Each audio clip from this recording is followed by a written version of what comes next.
Elle fait partie des soldats envoyés en première ligne pour vendre la politique vaccinale du gouvernement. Oui, bonjour madame. Je suis l'officier de sécurité de madame Bourguignon, la ministre. Oui, on arrive dans 15-20 minutes. Brigitte Bourguignon est la ministre déléguée en charge de l'autonomie. Elle s'occupe notamment des EHPAD, qui recensent un tiers des morts du Covid. Ce matin, elle se rend dans un établissement de Seine-Saint-Denis où débute la campagne de vaccination. Bonjour messieurs. D'accord. Bonjour. C'est bien. Alors on va avoir sa petite piqûre. Et donc c'est pourquoi je suis ici, c'est pour voir un peu comment les choses se sont passées et comment vous allez être vacciné maintenant. Ce pensionnaire de 87 ans s'est porté volontaire. On y va. Allez, hop, petite piqûre. Hein. Allez, je pique. Voilà. Ça va? J'ai rien senti. Ah, vous avez la bonne main. Tant cérémonial pour ceci peu. Oui, ça a duré pas longtemps. Hein. Temps de cérémonial pour un petit vaccin. Le gouvernement, est-ce qu'on pourrait vous dire ça aussi? Non, il n'y a pas de temps de cérémonial. Ce qu'il veut dire par là, c'est que justement, il faudrait peut-être banaliser parfois l'acte médical en lui-même. Ça n'est qu'un acte médical de vaccination. Un acte que la ministre voudrait banal, mais qui ne va pas de soi. Dans cette EHPAD, sur 53 résidents, 13 ont refusé de se faire vacciner. Le médecin-chef a une explication. Mais il y a beaucoup de familles qui ont des peurs en fait, par rapport aux effets indésirables, donc qui hésitent encore, qui attendent de voir les premières vaccinations, de voir comment ça va se passer, puis ensuite ils se décideront un peu plus tard. Étonnamment, ces réticences, on les retrouve aussi parmi le personnel médical. Moi, je veux le faire. On va le faire. Moi, je veux le faire. Moi, je me tâte encore. Pourquoi? En fait, comme c'est un vaccin qui est tout nouveau, donc je suis comme la plupart des gens, donc voilà, j'attends de voir un petit peu l'évolution. Les résidents tolèrent bien, donc effectivement, ça donne envie de le faire aussi, puisque c'est une vaccination qui pourra permettre de protéger, donc ça c'est important aussi. Comme cette infirmière, 17% des Français se disent indécis. Mais ils sont encore 45% à se déclarer opposés au vaccin contre la Covid. Petite piqûre. Quand on se détend, ça va tout seul. À 600 km de là, en Bretagne, Sophie Lemar fait partie de ces Français qui ont décidé de ne plus suivre à la lettre les consignes sanitaires. Ce jour-là, sur la plage de la Torche, elle ne porte pas de masque alors que c'est obligatoire. Pendant le second confinement, cette mère de famille est même venue surfer, une pratique prohibée. J'étais pas d'accord d'arrêter d'aller dans l'eau parce que une aberration de plus, non, stop. Donc on a le droit de prendre les transports en commun, d'aller s'agglutiner dans le métro, d'aller dans les gros supermarchés. Mais une fois de plus, on n'avait plus le droit de venir se baigner, se promener sur la plage. On est tous conscients qu'en fait c'est complètement aberrant. On est capable de voir ce qui est bon pour nous, ce qui est dangereux, pas dangereux.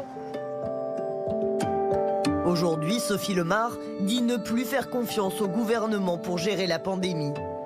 Dans son commerce de vêtements d'occasion dans le centre-ville de Ploemeur, elle aborde régulièrement le sujet avec ses clientes. Ici, on se réjouirait presque de la lenteur de la campagne de vaccination. Enfin, je sais pas pour toi, pour ton entourage, mais moi personnellement, mes parents, ils ont 68 ans, 69 ans, non, ils vont pas se faire vacciner, non. Ma mère non plus. Je suis pas anti-vaccin, moi-même je suis vaccinée. Jusque-là, cette mère de famille n'avait jamais douté de l'efficacité des vaccins. Ses 3 enfants sont d'ailleurs vaccinés, mais pour celui protégeant de la Covid-19, son choix est fait, ce sera non. Il y a plein de choses qui me rassurent pas, c'est que déjà c'est un vaccin qui est sorti en très peu de temps, donc il y a peu de recul. Là on nous parle d'un vaccin ARN messager qu'on va introduire dans nos cellules. C'est des choses en fait nouvelles qui n'ont pas encore été testées sur la population. Donc pourquoi on accepterait de se faire injecter quelque chose dont on ne connaît absolument pas les conséquences ? En France, la défiance vaccinale est l'une des plus fortes au monde, 2 fois plus importante qu'au Danemark ou au Royaume-Uni. Alors comment expliquer une telle réticence dans le pays de Pasteur ? Selon cet historien des sciences, la première polémique intervient dans les années 90 avec le vaccin contre l'hépatite B. Le vaccin, donc, a été recommandé, très fortement recommandé par un ministre, y compris de vaccination proposée dans les écoles, etc. Et ensuite suspendu par le ministre suivant, sous prétexte qu'une étude avait peut-être montré un lien avec la sclérose en plaques. Étude qui ensuite a été par la suite démentie, mais voilà, ça c'est la première crise de confiance par rapport à la parole publique. Puis en 2009, le monde redoute une pandémie avec la grippe H1N1. Des millions de doses de vaccins sont achetées. Le gouvernement met en place des vaccinodromes géants. La ministre de la Santé de l'époque, Roselyne Bachelot, montre l'exemple et tente déjà de convaincre les Français. Nous avons des vaccins sûrs, des vaccins testés, qui permettent de se protéger et qui permettent de protéger les autres. Et malheureusement pour elle, la pandémie n'a pas eu lieu. Donc ces doses, elles n'ont servi à rien. Les Français se sont plutôt moins vaccinés que les autres à ce moment-là. Et en plus, il y a eu ce débat à nouveau très politique sur la responsabilité de la ministre qui peut-être était en cheville avec des labos et dépensait de l'argent public un peu de manière légère, etc. Des campagnes vaccinales sujettes à polémique, il n'en fallait pas plus pour faire grossir le camp des anti-vaccins. Les militants purs et durs qui s'opposent à la vaccination en général ne représentent que 5 à 10% de la population française. Mais sur les réseaux sociaux, ils occupent le terrain depuis longtemps et animent des dizaines de sites. Le moindre événement alimente leur argumentaire. Comme celui qui s'est produit aux États-Unis le 17 décembre dernier. Tiffany Dover, une infirmière du Tennessee, est l'une des premières à se faire injecter le vaccin anti-Covid devant les caméras. Quelques minutes plus tard, en pleine conférence de presse, elle s'évanouit.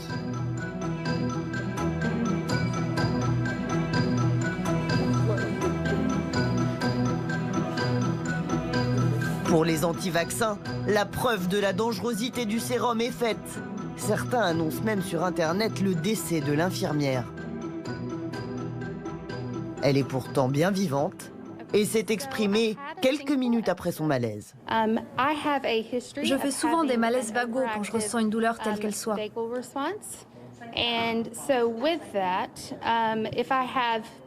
Comme une petite peau arrachée ou des douleurs intestinales, je peux m'évanouir. Mais je me sens bien maintenant. Vous savez, j'ai dû faire 6 malaises ces 6 dernières semaines. C'est fréquent chez moi. Autre exemple en date, le 27 décembre dernier à Sevran, quand Morissette, 78 ans, devient la première vaccinée de France. Juste avant l'injection, devant les caméras, elle murmure quelques mots assez peu audibles. Aussitôt, les anti-vaccins s'enflamment sur les réseaux sociaux. Mise en scène sordide et malsaine. Si on tend bien nos oreilles, nous entendons bien la pauvre vieille dame dire « Ah, il faut faire un vaccin ?» Ce qui veut dire qu'elle n'était absolument pas au courant du cruel scénario. Sauf que d'après des témoins présents, elle aurait dit « Ah, il faut faire avec ça !»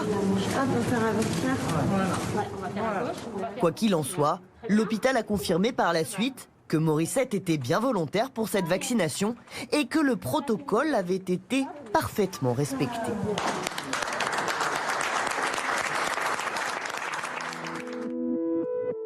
Dans la galaxie des anti-vaccins, il existe des porte-paroles. L'un d'eux habite dans ce quartier cossu de l'Ouest parisien. Serge Rader, pharmacien retraité, mène ce combat depuis des années, dans ses livres, mais aussi dans les médias. Invité sur Sud Radio par André Berkoff en avril dernier, il flirte parfois avec le complotisme en reprenant un argument fréquent, le grand complot de Big Pharma, les laboratoires pharmaceutiques. C'est quoi cette guerre des laboratoires pharmaceutiques? Il y a les sommes d'argent considérables, il y a les enjeux considérables. Alors, c'est quoi en fait cette guerre? Elle dure depuis toujours, on peut dire, ou pas?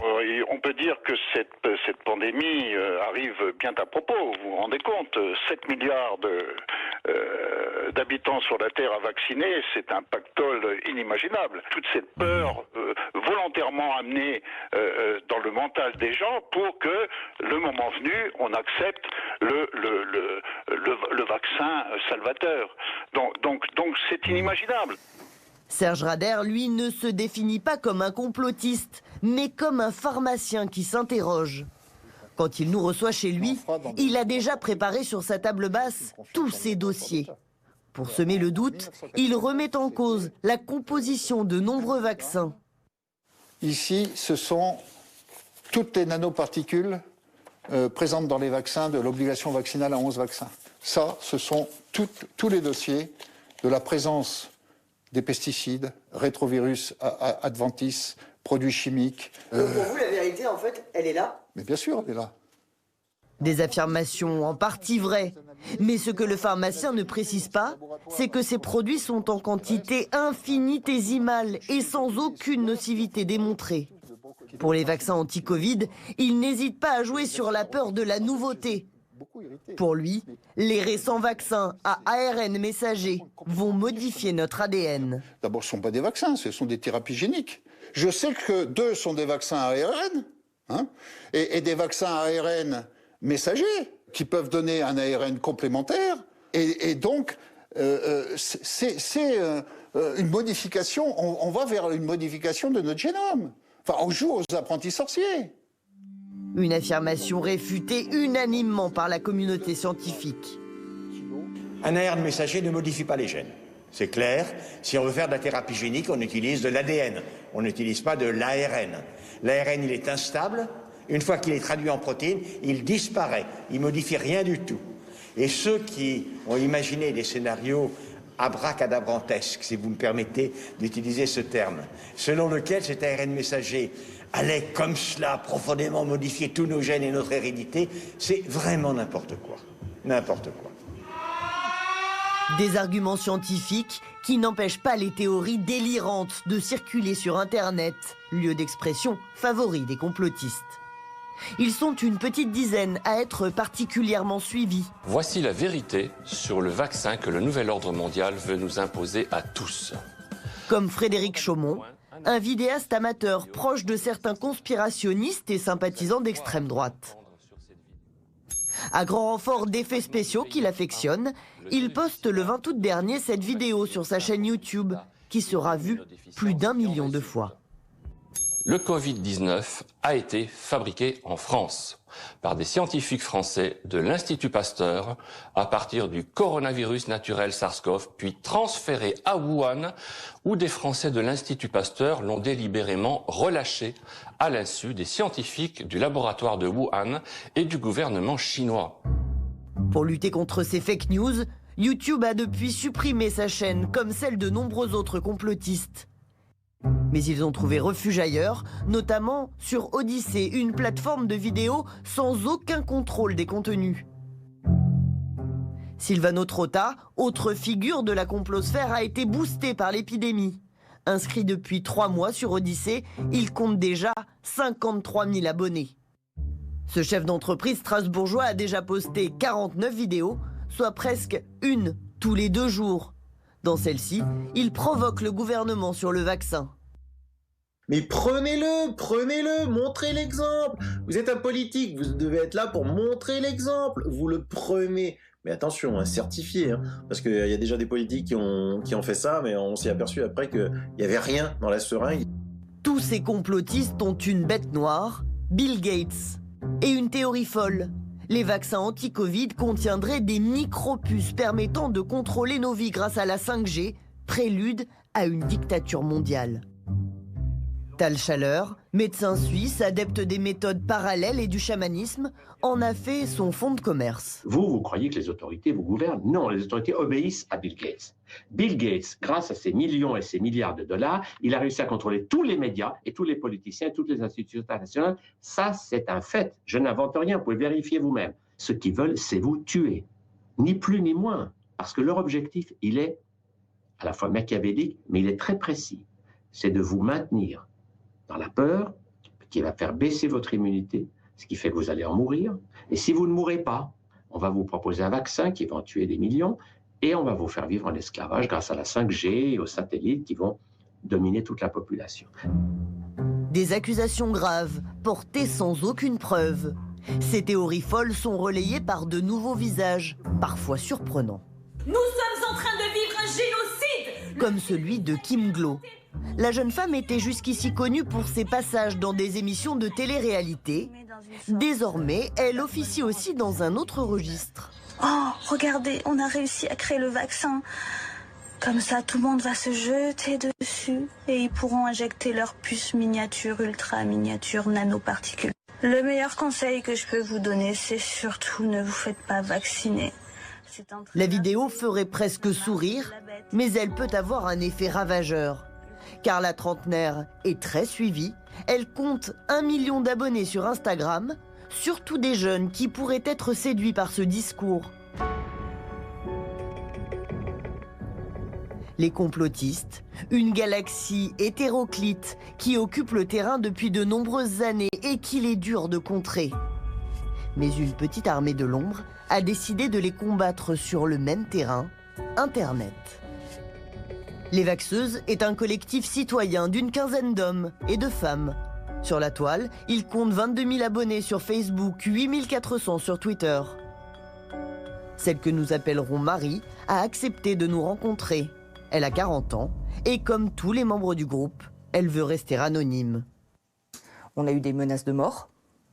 Donc effectivement, on souhaite rester anonyme parce que chacun d'entre nous, on a des familles, on a un entourage et on n'a pas envie qu'ils craignent quoi que ce soit. Le but des Vaxeuses, démonter les arguments des complotistes, le plus souvent avec humour, comme dans ce photomontage qui s'amuse de leurs contradictions. Les ministres ne sont pas prioritaires pour le vaccin. C'est parce que vous savez que c'est du poison. Bon, ok, on va se vacciner en premier. Vous allez vous servir en premier et puis rien pour nous. Sur leur site, ils postent aussi des articles scientifiques. La moitié des membres des Vaxeuses a une formation de biologiste, ce qui leur permet d'échanger parfois directement avec leurs adversaires. Voilà, donc en message privé, on en a une qui dit que ce que propose Pfizer, ce n'est pas un vaccin, mais de la thérapie génique. Pourquoi alors appeler ça un vaccin ? Donc nous, on lui explique que ça n'a pas pour but de modifier l'ADN. Et elle dit, si, en médecine, ça s'appelle de la thérapie génique. Et elle nous explique un petit peu tout ce qui est la thérapie génique. Et à la fin, vous l'avez convaincue ou... Non, on ne l'a pas convaincue. Elle est toujours aussi convaincue. Voilà. Mais parfois, on arrive à en convaincre. Et quand on a réussi à ramener quelqu'un, ça fait quand même bien plaisir. Parce qu'on se dit, voilà, il allait être perdu, on l'a rattrapé in extremis, et on a réussi à lui faire entendre des arguments rationnels.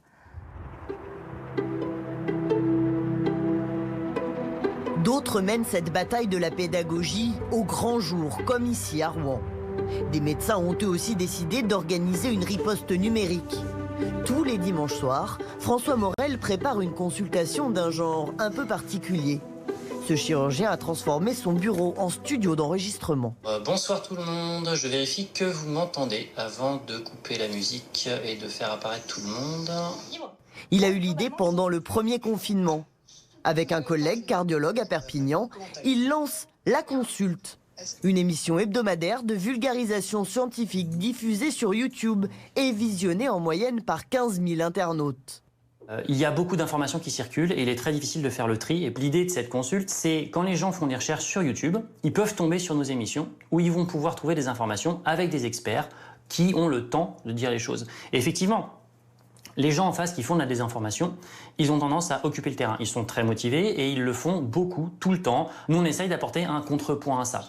Ce soir-là, les deux médecins ont convié Karine Lacombe. L'infectiologue est l'une des figures emblématiques de la lutte contre la Covid. Pendant 2 heures, elle va expliquer comment fonctionne le vaccin. Il faut que le vaccin soit transporté à moins 70. Certains m'ont dit, mais comment on va faire pour s'injecter un produit à moins 80 ? Donc non, le produit n'est pas injecté à moins 80, il est reconstitué, il est ensuite conservé au réfrigérateur et ensuite les doses peuvent même être transportées à température ambiante pendant un certain temps. De la pédagogie pour retisser le lien avec les citoyens et peut-être ainsi remporter cette bataille cruciale. Il y a une importance majeure à réussir cette campagne de vaccination, pour la bonne et simple raison que c'est l'une des clés qui nous permettra de sortir par le haut de cette épidémie. Sinon, ça va durer plus longtemps, ça va faire plus de morts et ça va mettre tout le monde dans une panade sans nom, quoi. Une bataille de longue haleine. Les autorités espèrent vacciner au mieux 15 millions de Français d'ici à l'été.